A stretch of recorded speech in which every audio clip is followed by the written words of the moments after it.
The Andy Pollin Show on ESPN 630, the sports capital. This is Orioles preview. Orioles play Game 3 of their 4-game series in Cleveland tonight. Coverage here on ESPN 630 gets underway at 6 o'clock. So much for coming out of the All-Star break hot.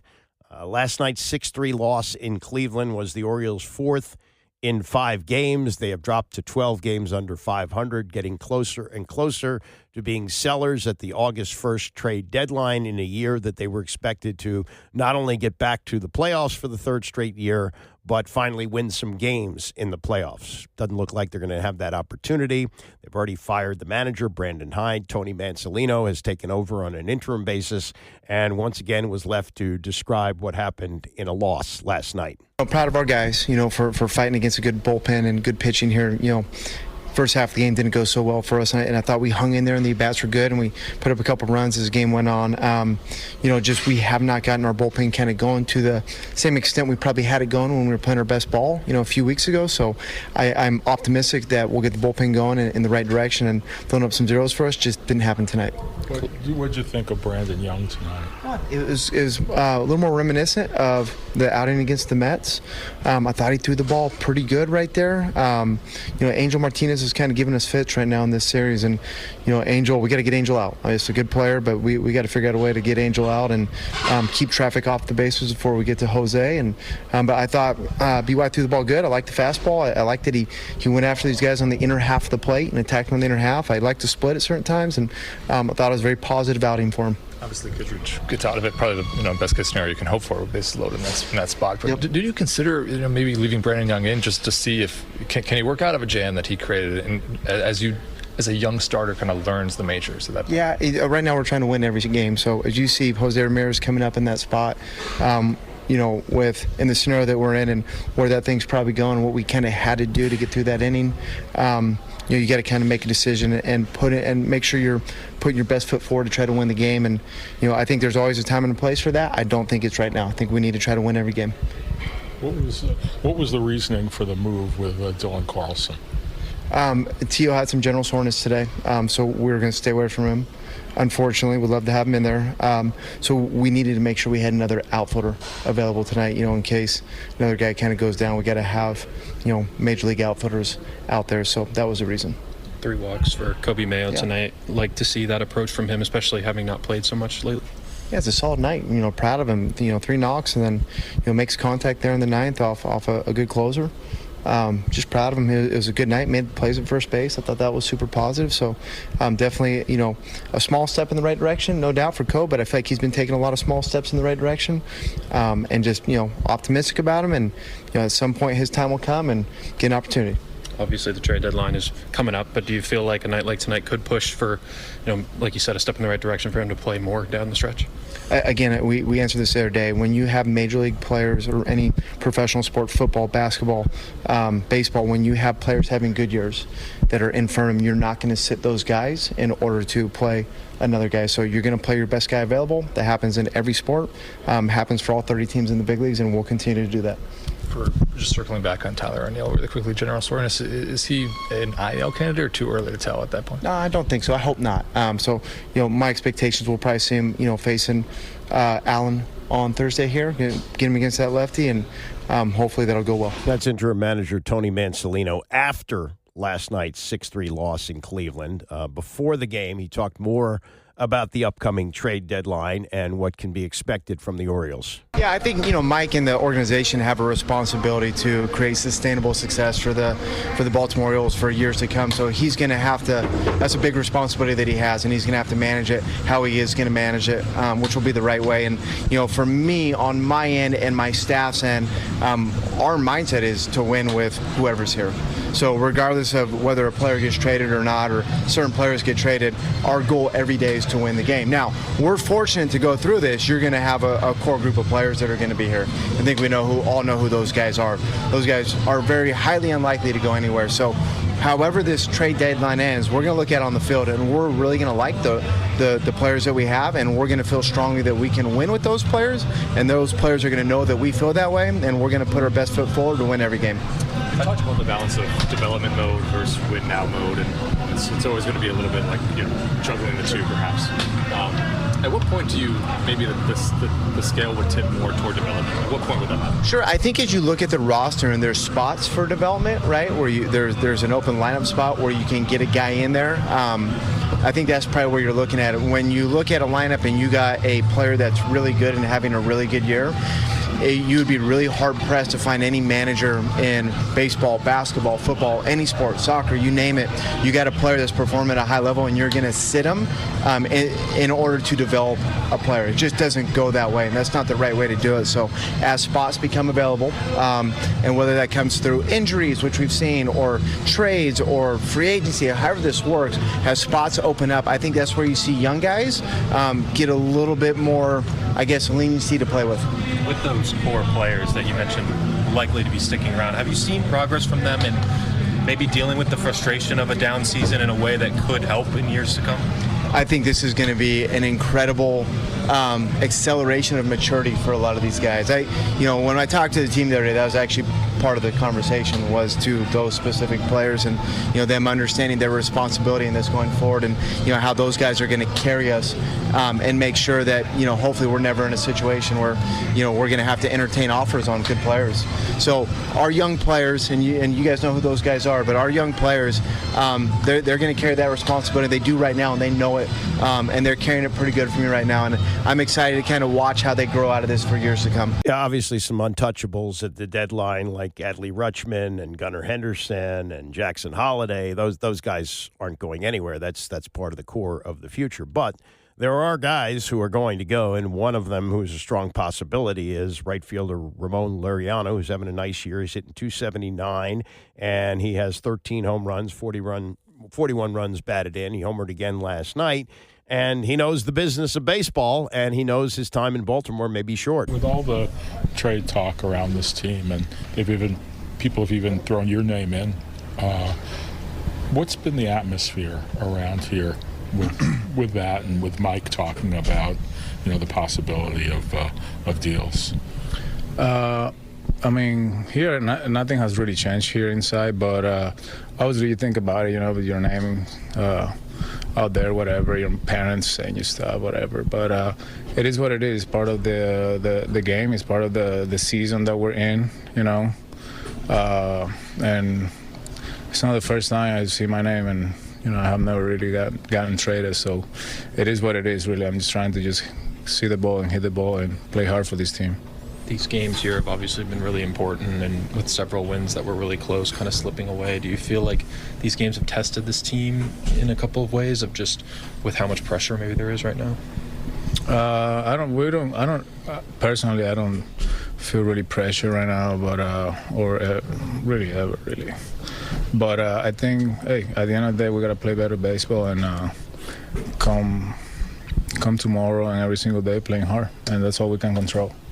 Tony Manzolino said before the game, he kind of gave you guys a message, like, hey, let's play team baseball, let's play together, let's put up a fight. What does it kind of meant to you guys to these past couple weeks, and when you're gathering as a team under Tony Manzolino? I mean, what kind of direction has he given you guys, and have you felt like you've rallied the way that you want to? Just the same intensity that he brings, same energy, which is being awesome really for all of us. And but we just gotta continue to try to play better baseball, and it really comes down to that, plain and simple, and in all phases of the game. And we just gotta get into a groove, and it can, at the same time, it maybe looks like we've been doing this for a little too long, but hey, we were in a good streak, before the break, especially the last two games, and then 4 days off. So, and then the race series, whatever, we won that game, last one, whatever, and then this happened. It's just a little week of stretch that it's not going well, and that's baseball, There's other teams like that, so it's part of the game, really. And it's just like whenever you strike out 4 times, you're not going to really strike out 4 times the next day, hopefully not, but it's just baseball. That's Ramon Laureano. And in baseball, guys like that get traded at the deadline. We'll see what happens on August the 1st. We'll talk more about that and other Orioles-related issues with one of the voices of the team, Brett Hollander, who joins us next. It's the Andy Pollin Show. Orioles Review with Andy Pollin on ESPN 630 is presented by Sprinkler Fitters Local Union 669, saving lives and protecting property for over 100 years. The Andy Pollin Show on ESPN 630, the sports capital. This is Orioles preview. Orioles play Game 3 of their 4-game series in Cleveland. That'll be a 6:30 start tonight with coverage here on ESPN 630. Getting underway at 6 o'clock. They hope to break the schneid with Zach Eflin, one of their best pitchers on the mound tonight. He's 6-5 with an ERA under 6. But the fact of the matter is the Orioles, who had hoped to come out of the break smoking with a chance to maybe get back into this thing, are showing no signs of doing that. Last night's 6-3 loss was their 4th in 5 games since the break. And when you have the trade deadline coming up next week, August the 1st, it looks more and more like they're going to be sellers. Mike Elias, the general manager, has indicated that that's going to be the case. And the question is, who's going to go? This is not what was expected at this time, certainly last year and going into the season this year, where this was expected to be a step forward type of a season, that they would go from making the playoffs in back-to-back years, unfortunately for them, not winning a playoff game. But the fact of the matter is they were a consistent playoff team and a team that had some really good young stars.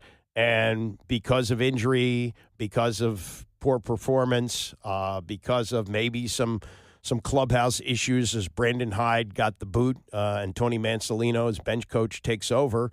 That has not been the case. They've had a couple of decent stretches, but you can't be looking at late July and being in last place, 12 games under 500, and think that there's any hope of getting back into this thing. There have been some bright spots. Ryan O'Hearn was an all-star this year. He's been their best player. He's hitting .280. He's had 12 home runs, 36 runs batted in.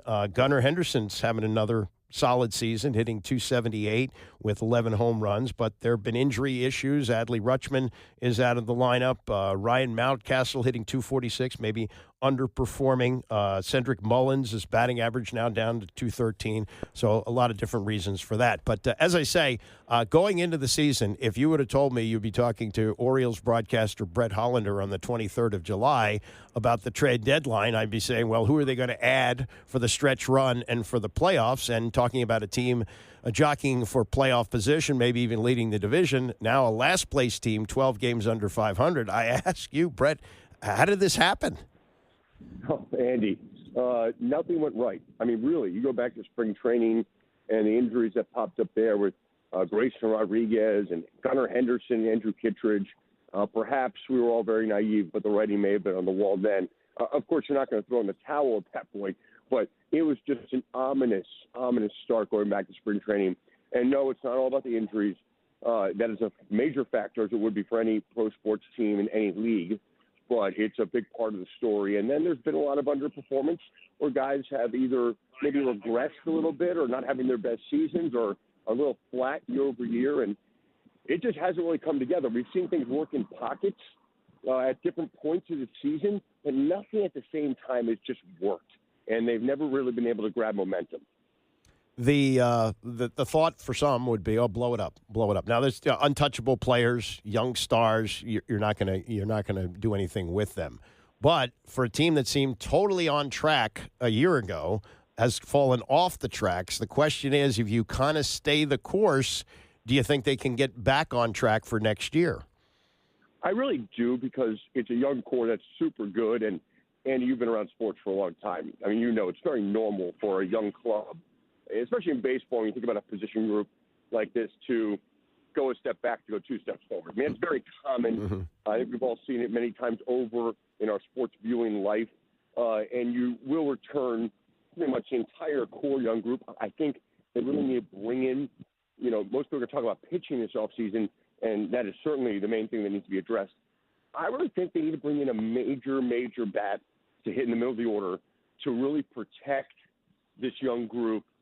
That, they need someone to kind of bring entire lineup together. It's so talented, but there's a ton of pressure on a bunch of 24, 25-year-olds to be the guy, the MVP candidate, the star, when a really big middle-of-the-order bat with a great veteran presence and a really good clubhouse person could really, I think, help this group take the next step collectively. But I do think it could be on track. I see a pathway forward for the position group in the lineup. I see a pathway forward for the rotation. I think among the things that's going to be hardest to change is going to be the bullpen because they're probably going to have to kind of start from square one there. Yeah, I mean, we saw Baptista come back this year. I mean, they went through last year without him as the closer, still made the playoffs. He's back, but that seemingly hasn't made a difference. As you say, they've had some injuries in the starting rotation, and pitching is always a big part of baseball. Here's another thing. 2 years ago, you had Brandon Hyde as manager of the year and Mike Elias as general manager of the year, and now you have Hyde is out, and you wonder about the future of Elias with new ownership that has changed since he was named executive of the year. Do you think he's on the hot seat right now? I don't. I mean, I really obviously have no inside knowledge, and that's not really my place to comment or observe, other than the sense that I will say that, I think Mike's a brilliant guy, a really good general manager, and in general, my time being a sports talk show host, whether we're talking about Buck Showalter years ago or John Harbaugh over many years in Baltimore, I tend to take the long view on these things. Eric DeCosta, Ozzie Newsome, and I see whether it was Brandon Hyde and the success that he had and Mike Elias, he's still the same guy who, took something that was not there and started it from pretty much square one, not completely because there were pieces in place and the cupboard wasn't totally bare, but took something that started from square one in 19. They averaged over the last 3 years 90 wins, contended in 22 with the youngest team, won 101 games, 18 more than the Yankees in 23, and then won 91 games last year without Felix Bautista, only lost the American League East by 3 games. So he's that same guy. You obviously, there are lessons to be learned here. I think we all know that. But he's that same accomplished GM. And if he were, the way I tend to think about these things, and again, I'm not a columnist or a talk show at this point, but if Mike Elias, and this would be the case with Brandon Hyde, were free agents in their profession, he'd be out there for a second before a team goes to grab him. And, I mean, now, can you take the next step to something different? But I think Mike is still the same guy, and there are lessons to be learned, and I think the adjustments will be made. I'd be shocked if he was on any kind of hot seat. Okay, and if he stays for the second time since becoming general manager of the team, he'll have to hire a manager in a totally different situation. When he hired Hyde, it was a tear-down, rebuild, and they rebuilt together. Now you got a team that's supposed to be a winner, has been the last 2 years. Do you look to get an established guy who's won before, or do you think you'll go young and somebody from a staff that's had a winning tradition? Yeah, that's going to be really, really interesting. I think that's the big question right now. I look around to some of these teams like we're watching in Cleveland and Stephen Vogt, who was just recently a player and now he's this great manager of Cleveland, although they're, by their standards, having a down year. I do think this is a very interesting job for a lot of big names because they do look like they're ready to win, and these guys have won to a good extent, and they have several guys who have been in MVP conversations, have been all-stars, have been rookies of the year. So I think it's a job that, a veteran manager who's out of the game right now would be very intrigued by. It still, in my opinion, could be Tony Mansolino, who I think has the respect for the players. Tony's a great guy. I think he's, whether it's here or somewhere else, going to be a manager and being a successful one in the big leagues one day. But could they look out in the marketplace? The thing is, Andy, those old school guys, those Terry Franconas who came out of retirement to go to Cincinnati, they just don't exist like they used to. There are a handful of guys, Joe Girardi, Joe Madden, Buck Showalter, but they're few and far between these days. Yeah, well, there's one down here who just lost his job, David Martinez, that he's won a World Series, so whatever that's worth. But I'm sure it's a very depressing situation, but we'll see. I guess they'll be quite active at the deadline. Anybody? I mean, is there a possibility of a knock your socks off kind of move, like a Ryan O'Hearn or anything like that you see coming? Well, I certainly expect anyone who's not tied down to next year to be, possibly traded. O'Hearn, Mullins, Morton, they can move to some of the bullpen. I think the only question is, would they move Kramer or Bautista, or maybe someone like Andrew Kittredge, who has an option for next year. Ramon Laureano is a team option for next year. He's had such a good year. We could probably bring back a lot right now. Those would be the only questions of, like, surprise. I'd be shocked if they traded Felix or Kramer, because Kramer's a legitimate major league starter, and those are hard to come by, and he's under control for next year. Felix, even coming back from injury, is one of the best closers in baseball, and he's under control for a few more years. I would be shocked if they move those guys, but you never know when you get overwhelmed in a pennant race. And I'm sure a team will overwhelm them for those two guys, but I'd be surprised if they pull the trigger on those two. But I expect pretty much everyone else who's not under contract for next year to be on the block in the next few days. Very good. Good to talk to you, Brett. Thanks so much. Thanks, Andy. That's Brett Hollander, one of the voices of the Orioles. Again, their series continuing in Cleveland tonight, and we'll have coverage here coming up at 6 o'clock. One other quick note on Jackson Holliday's brother, Ethan Holliday, who was projected by some to be the number one pick of the draft by the Nationals. They went with Eli Willits, paid him $8.2 million. The Rockies took Holliday fourth, paid him $800,000 more in bonus than Holliday, who had set the record by collecting $8.2 million in bonus. So just another indication that it may have been a financial move by the Nationals to take Willits at number one. That's going to do it for Orioles preview and the show, and for me for a couple of days. I'll be back on Monday. I want to thank Isaac Kuhn-Harris for running the show, and thanks to Brett Hollander for coming on. Thanks to all of you who listened, and see you back here Monday morning at 9 a.m.